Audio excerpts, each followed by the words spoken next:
It's June 28th, 1914. Imagine you are living in Sarajevo, Bosnia. You decide that today you're not going to go to all the festivities that are being held because the politician who's in town is part of a country that has power over yours and you really don't want to go there and support him. So you decide to make a better use of your time. You go down to your local cafe and you get your favorite sandwich and a cup of coffee and you stand outside to enjoy the nice fresh air. Now, something has obviously happened. You see people milling around. There are rumors going that there was an assassination attempt on the guy who came to town. But you don't care too much. All you care about is the fact that your sandwich is good and your coffee is hot. Then, coming down the road, you see a couple of cars coming towards you, and you see that there are cars of a very important person. In fact, it's the car of the person who's coming to town today. Just as the car approaches you, it stops. It seems that the people in the car have made a wrong turn, and the driver prepares to back up. At that moment, from the corner of your eye, a man steps forward, and bang, bang, two shots, and all hell breaks loose. The man is immediately tackled to the ground by bystanders. The car speeds off, and you're left standing in shock at what has just happened. You may not know it yet, but not only did you see an assassination of an important politician, but you also saw the trigger to the start of the First World War. Hi, my name is Justin aka Ghost Reader, and this is the second video of my Remembering World War I series. And today we're going to talk about how did it all start. Now, the assassination you just witnessed was the assassination of the Archduke Ferdinand and his wife from the Austro-Hungarian Empire. And from June 28th, 1914 till July 28, 1914 was a month in which the major powers basically tried to figure out what they were going to do, and eventually it ended up in war. But how did it all start? For this, I read the book Sleepwalkers, How Europe Went to War in 1914 by Christopher Clark. Now, he starts the story off in Serbia in 1903 with the assassination of King Alexander of Serbia. Now, the reason that he does this is that the group that assassinated King Alexander was eventually became a group called the Black Hand. Now, the Black Hand, it seems, from all the evidence, played a major part in the assassination of the Archduke Ferdinand in 1914. Now, the reason for the assassination of the Archduke was because in Serbia was a nationalist movement, a pan-Slavic nationalist movement, which believed in the Greater Serbia. And Serbia, being one of the strongest powers in the Balkans at that time, had decided that it would be the center of this pan-Slavic nation and created Greater Serbia. However, there were some complications to this plan, one of them being the Austro-Hungarian Empire. Now, the Austro-Hungarian Empire had annexed its neighbor Bosnia in 1908, and the Slavs in the Balkans saw this as not a good thing. The Austro-Hungarian Empire itself had wanted to expand its influence in the Balkans, but of course they had to deal with Serbia, who also had friends with Russia, who had interest in not seeing the Austro-Hungarians gain more influence in the Balkans. Now, the Austro-Hungarian Empire itself was a very multi-ethnic collection of peoples. So when they saw this nationalist movement going on in the Balkans for the Slavs wanting their own state, they had their own worries about what that could mean for their empire. Leading up to 1914, there was some diplomatic conflict between Serbia and the Austro-Hungarian Empire, but in 1914 it seemed that the two powers were beginning to learn how to at least coexist with each other in the Balkans. However, as these two powers were learning to coexist, there had been a polarization in Europe. So the German Empire, when it came to existence, shook things up in Europe and changed the power balance. Now, by 1914, the power balance had basically split the main powers in Europe into two groups, the Triple Alliance and the Entente. Now, the Triple Alliance was an alliance between the German Empire, the Austro-Hungarian Empire, and Italy. The Entente was an alliance between the French and the Russians, with Britain kind of being on the outside, but not officially part of the Entente at that time. Now, there was some trouble before 1914, one of the most notable being the 1911 Agadir crisis, in which Germany and France almost came to a war over the future of Morocco. However, this was peacefully resolved.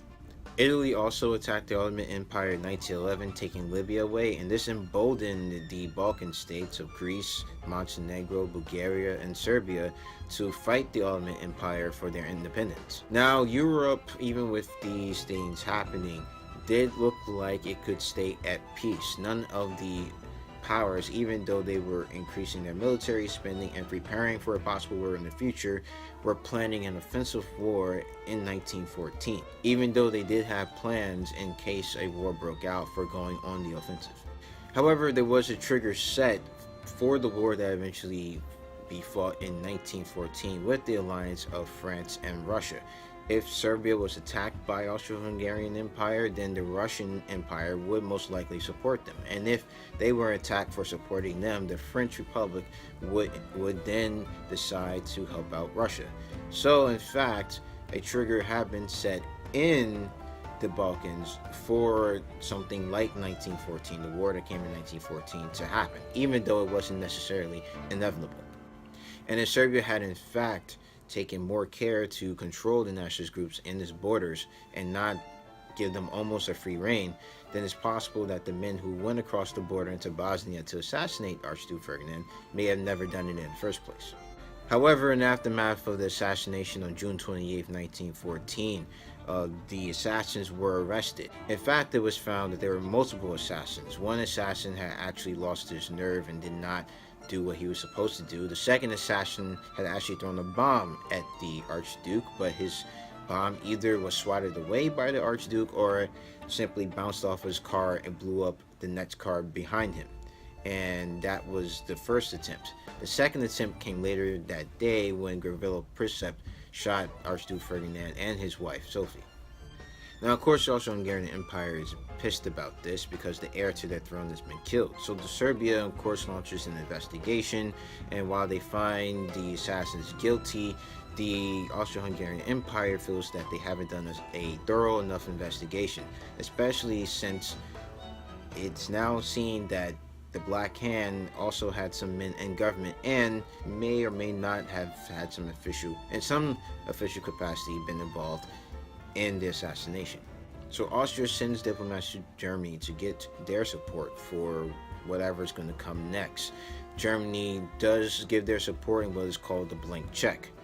And the French president Raymond Poincaré went to Russia to ensure that the Tsar would in fact continue his support for Serbia. Then on July 23rd, the Austrians, fed up, give Serbia an ultimatum. They basically say, if you don't accept this ultimatum and within 48 hours, then we will declare war. The next day, Russia tells Serbia, do not accept the terms of the ultimatum, and Germany comes out officially supporting Austria. On the 25th, Russia begins its mobilization against the Austro-Hungarian Empire, and Serbia doesn't decline the ultimatum outright. They tell them, look, there's some terms here that we can accept, and we will help you out in getting those terms done. However, there's some terms here that we can't accept because they will undermine our sovereignty, but we are willing to talk about it. On the 26th, after the ultimatum has been kind of rejected by Serbia, the great powers try to organize a meeting to basically try to talk this out because they're getting closer to a point where there's actually going to be war. However, Germany decides not to participate in the meeting. Then on the 28th, the Austro-Hungarian Empire basically mobilizes their troops against Serbia and then declares war. On the 29th, Russia orders a general mobilization. Now in Germany, Kaiser is really the Kaiser. So Russia orders a general mobilization. Now the Kaiser in Germany, Kaiser Wilhelm II, sees this and doesn't really want this to become a full-blown war. So he reaches out to his counterpart, Tsar Nicholas II, and they have a series of telegrams where they address each other as Willie and Nicky and try to come to some sort of agreement, with the Russian Tsar saying that he will stop the general mobilization. However, the next day, with some convincing from his generals that they still needed to do this, the general mobilization for Russia goes ahead. So on the 31st, Germany demands that Russia stop their mobilization within 12 hours. France is asked if they're going to remain neutral. And then on the 1st of August, Germany declares war on Russia. Not only do they declare war on Russia, but the next day they signed an agreement, a secret agreement with the Ottoman Empire, ensuring that the Ottomans will help them in the war. On the 3rd, France tells Germany they will not remain neutral in this conflict, and then Germany declares war on France. Now, this whole time, Britain has been on the outside looking in, and their leader of their foreign policy, Sir Edward Grey, has not committed England to either side at this moment. England may stay out, but they may also join on the side of the Entente. Now, when Germany declares war on France, part of their military plans had them invade Belgium. Now, Belgium was neutral in this whole thing. They had nothing that to do with this. They were content to stay with themselves. However, Germany invades, and there was a treaty between Belgium and England that if Belgium was invaded, that England will protect its neutrality. So once Germany invades Belgium, Great Britain declares war on Germany, and thus all the major players for at least the first year of the war are in the war. So we see that this one simple act, an assassination in Bosnia, where if you had asked most people then alive if they knew where Sarajevo was, they probably couldn't point to it on the map, actually got the ball rolling on a series of events that would cause the entire world, well, most of the entire world, to go to war.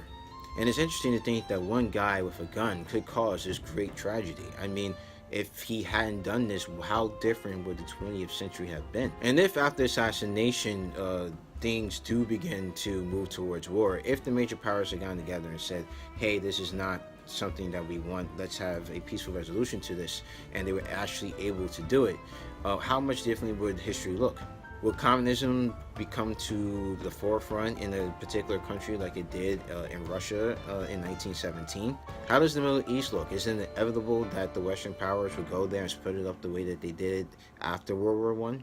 How would the world look if all those men and women who died in the war had been alive? How much different would our culture be? What new ideas would we have? Unfortunately, we can't know because that would all be speculation. But what we have seen is that even though some things do seem impossible, if you had asked anyone in 1914 if they thought that general war like this could happen, they would have told you absolutely not.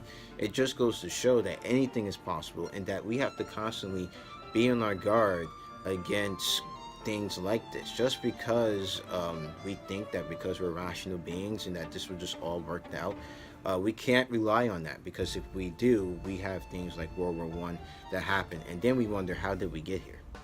And that is how World War I started. No one in June 1914, could suspect that within 1 month that they will all be at war. If you like this video, please hit the like button. If you want to see more videos from me, please subscribe. You can follow me on Twitter at GhostReach28, and you can follow me on Goodreads. The link to that is down in the description box below. You can also watch the first video in this series. I will have that linked at the end of this video. So guys, as always, keep reading.